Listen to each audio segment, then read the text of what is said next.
सच्चे दानव दल के आगे झुके नहीं। संघर्षों की परिभाषाएं भविष्य को बतलाए, न्याय के पथ पर चलने वाले न्याय से पहले रुके नहीं। सब एक साथ मुस्कुराएंगे जब पाएंगे न्याय, तीन रंग लहराएंगे जब पाएंगे न्याय। हम सब एक साथ मुस्कुराएंगे जब पाएंगे न्याय, तीन रंग लहराएंगे जब पाएंगे न्याय। हम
बहनों और भाइयों नमस्कार।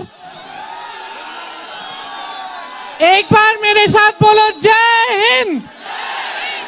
एक और बार जय हिंद। आज यहाँ आकर हम दोनों बहुत खुश हैं। आज राहुल जी की 6,700 किलोमीटर की भारत जोड़ो न्याय यात्रा खत्म हो रही है। इससे पहले 4,000 किलोमीटर की इन्होंने पैदल यात्रा की। ये यात्रा उन्होंने इसलिए की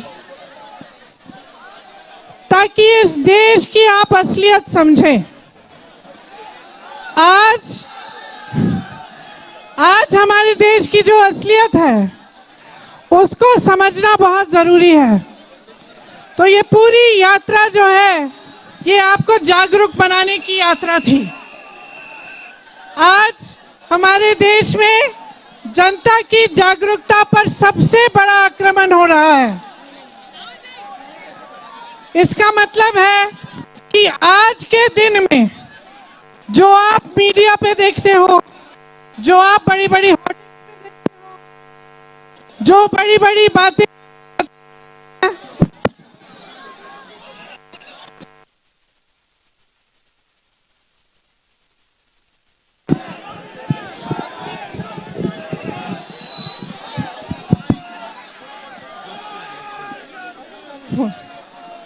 तो आज जितना भी आप होर्डिंग्स पे देखते हो, आप इश्तिहारों पे देखते हो, टीवी पे देखते हो, ये सब आपको सच्चाई नहीं दिखा रहे हैं।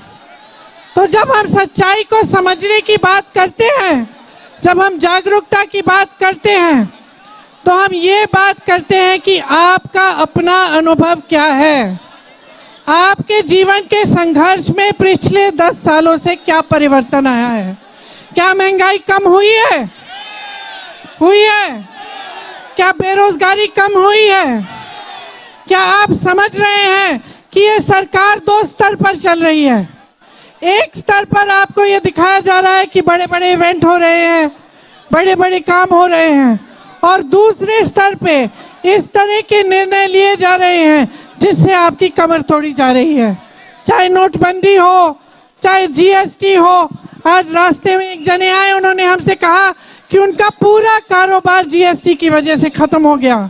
चाहे बेरोजगारी की बात हो, एक और आए थे हमारे पास, एक लड़का आया, उनका नाम गुलशन था, आज ही इसी यात्रा में। और गुलशन ने हमें बताया कि अग्निवीर की परीक्षा 2 बार उन्होंने क्लियर की है, लेकिन वो जाना नहीं चाहता। वो कह रहा था उलझन में है, जाना नहीं चाहता, क्योंकि 4 साल के लिए उनके पिताजी कहते कि तुम क्या करोगे जाके। तो आज जो सरकार निर्णय ले रही है युवाओं के लिए, रोजगार के लिए, जिस तरह से पेपर लीक हो रहे हैं, जिस तरह से हर स्तर पर जो निर्णय लिए जा रहे हैं वो आपके खिलाफ लिए जा रहे हैं, गरीबों के खिलाफ लिए जा रहे हैं। दूसरी तरफ आप देख रहे हैं कि बड़े बड़े उद्योगपति क्या कर रहे हैं। आप देख रहे हैं कि पूरे देश की संपत्ति उनको दी जा रही है। आप खुद इसका अनुभव कर रहे हैं। तो मैं सिर्फ आपको ये कहने आई हूं कि आपकी जागरूकता आपको खुद बनानी पड़ेगी। आपको खुद अपने जीवन के अनुभव को देखना पड़ेगा और समझना पड़ेगा, और ये समझना पड़ेगा कि ये सरकार पिछले 10 सालों से जो इस देश में चल रही है वो आपके खिलाफ काम कर रही है, गरीबों के खिलाफ काम कर रही है। इसीलिए जो ये न्याय यात्रा है और जो भारत जोड़ो यात्रा है, ये आपके अधिकारों के पक्ष की यात्रा है। और मैं आप सबको धन्यवाद देना चाहती हूँ कि इतनी बड़ी तादाद में आप यहाँ आए हमारे स्वागत करने के लिए। और राहुल जी का धन्यवाद देना चाहती हूँ कि इतनी मेहनत वो इसलिए कर रहे हैं ताकि आप जागरूक बने, ताकि आप अपने अधिकारों को समझें और आप इस देश को ऐसे लोगों से बचाएं जो इस देश को बर्बाद करने पे तुले हैं। धन्यवाद। अब राहुल जी आपसे 2 शब्द कहेंगे।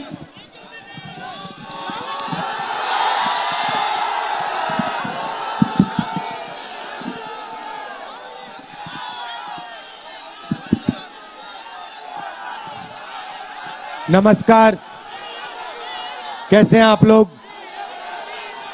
ठीक है? अच्छा, थोड़ा शांत हो जाएं, शांत हो जाएं, थोड़ा आसान हो जाएगा। पिछले 60 दिन से मैं भाषण दे रहा हूं, तो थोड़ा शांत हो जाएं।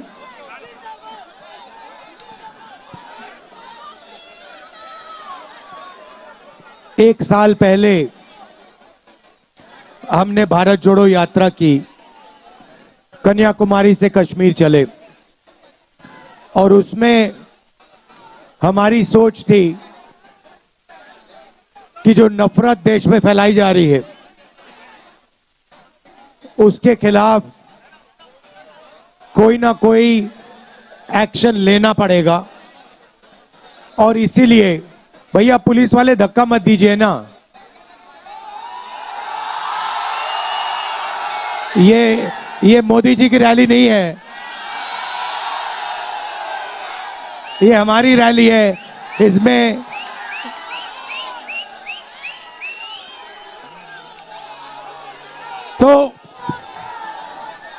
तो हमने पिछले वाले यात्रा में नफरत के बाजार में मोहब्बत की दुकान खोली, और पिछली यात्रा में बहुत सारे लोगों ने हमें कहा कि देखिए आप 4000 किलोमीटर चले, मगर बहुत सारे ऐसे प्रदेश हैं जहां आप गए नहीं। उड़ीसा नहीं गए, झारखंड नहीं गए, छत्तीसगढ़ नहीं गए, बंगाल नहीं गए, असम नहीं गए, बिहार नहीं गए, तो आपको दूसरी यात्रा करनी चाहिए। और हमने दूसरी यात्रा मणिपुर से शुरू की, और मुंबई में ये यात्रा समाप्त हो रही है। मगर ये यात्रा मुंबई में नहीं समाप्त हो रही है, ये यात्रा धारावी में समाप्त हो रही है। और इस यात्रा का मैसेज है, नहीं सुनो, मैं आपसे सुपरफिशियल बात नहीं करता हूं, मैं गहरी बात करने आया हूं आपसे। देखिए, ये जो धारावी है ये हिंदुस्तान का हुनर का कैपिटल है।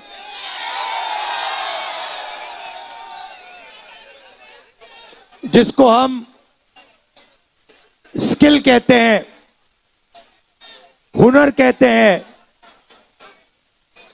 जिसको जुगाड़ कहा जाता है, ये इन चीजों का कैपिटल है, राजनीति है हिंदुस्तान में हुनर की।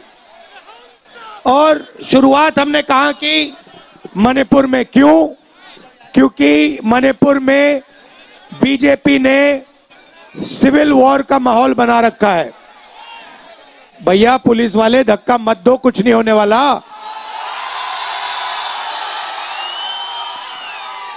और भैया ऐसी शक्ति से धक्का दोगे तो आपको परे कर देंगे ये लोग, तो रिलैक्स रहो, कुछ नहीं होने वाला। तो हुनर का कैपिटल है यहां पे। लड़ाई हिंदुस्तान में, लड़ाई हुनर और दलालों के बीच में है, धारावी और अदानी के बीच में है।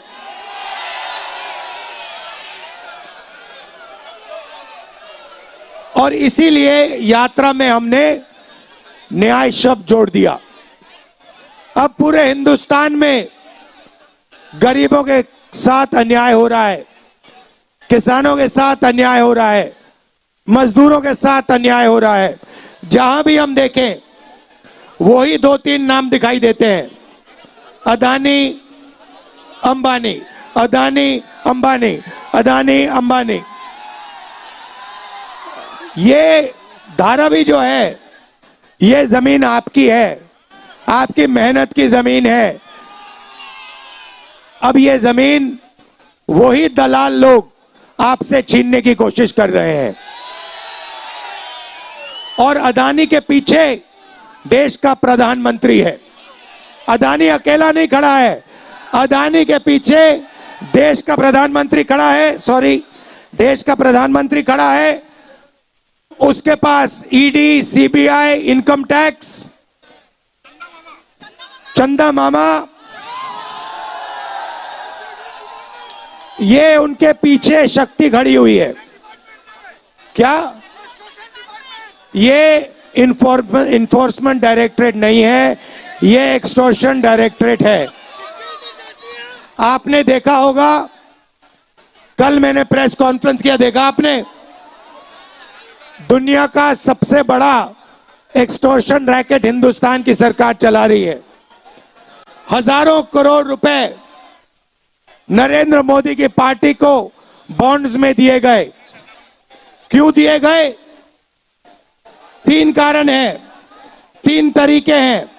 सबसे पहला, कंपनी के पास बीजेपी के लोग जाते हैं,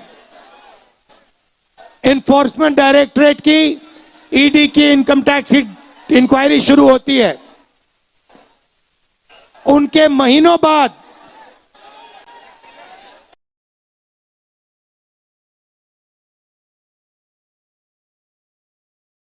इंक्वायरी आस्ते आस्ते आस्ते खत्म हो जाती है।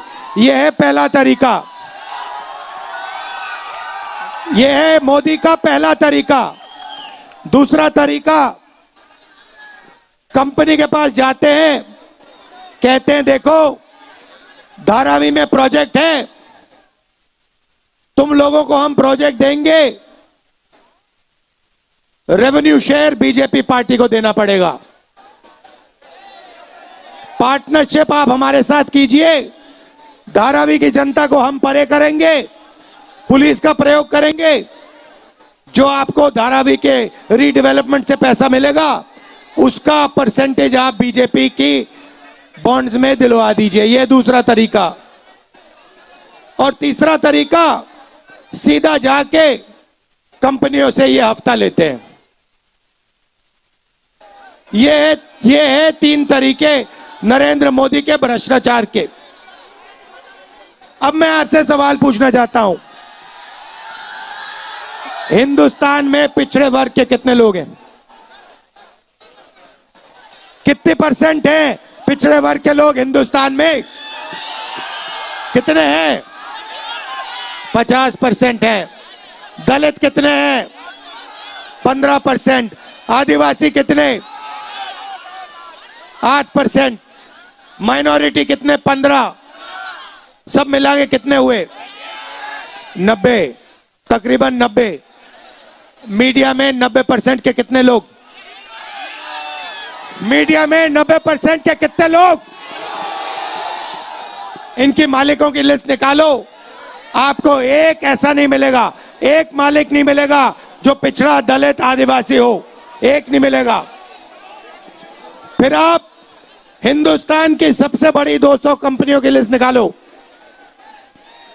मालिकों की लिस्ट निकालो, उसमें आपको एक पिछड़ा वर्ग का नहीं मिलेगा, एक दलित नहीं मिलेगा, एक आदिवासी नहीं मिलेगा। आप ना बड़ी कंपनियों में हो, ना मीडिया में हो, तो हो कहां आप लोग?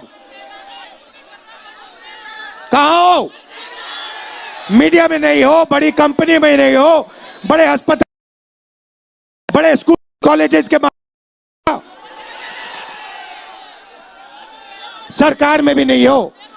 हिंदुस्तान की सरकार को 90 लोग चलाते हैं, उसमें से 3 ओबीसी है, 3 दलित है, 1 आदिवासी है। हिंदुस्तान की सरकार 100 रुपए खर्च करती है बजट में, तो 90% को 6 रुपए मिलते हैं। 6 रुपए 90% के अफसर निर्णय लेते हैं। भाइयों और बहनों, आप कहीं हो ही नहीं, आप कहीं नहीं हो। आपको कहा जाता है, आपको कहा जाता है भारत माता की जय बोलो।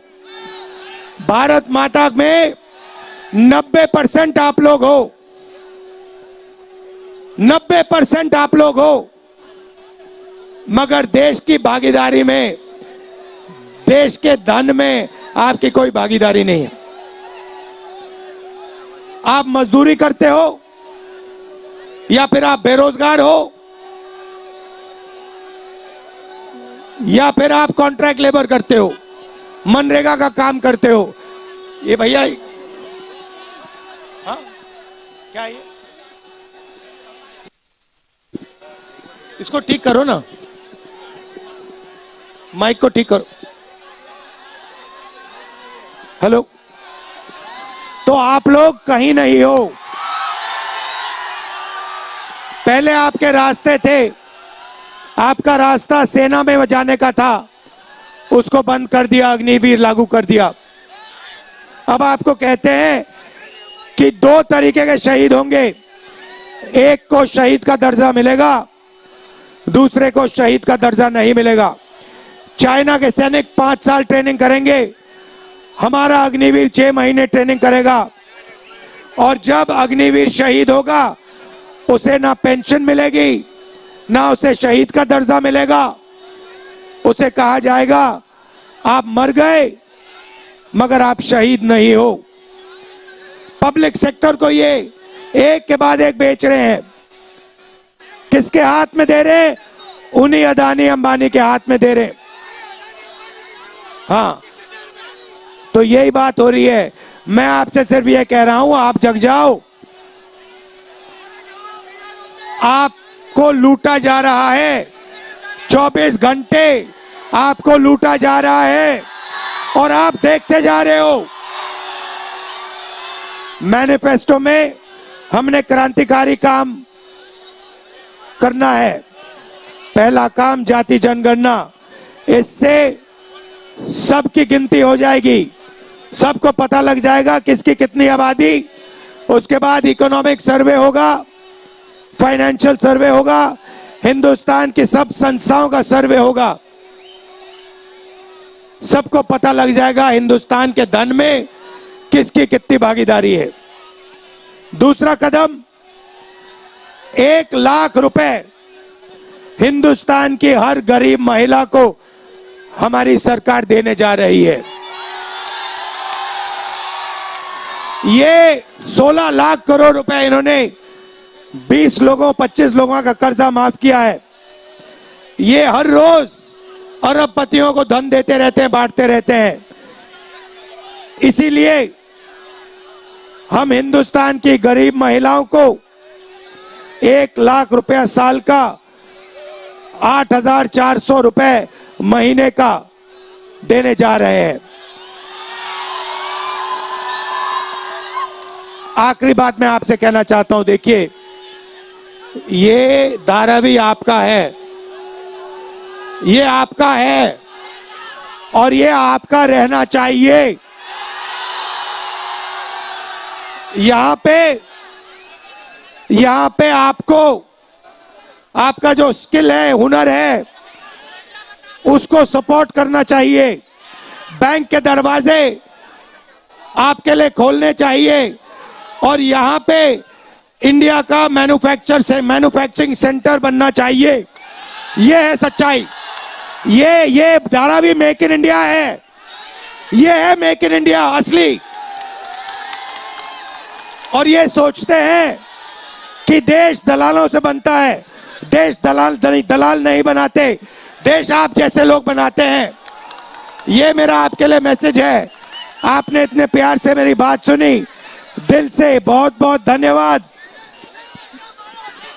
हाँ, मेहनत आप करते हो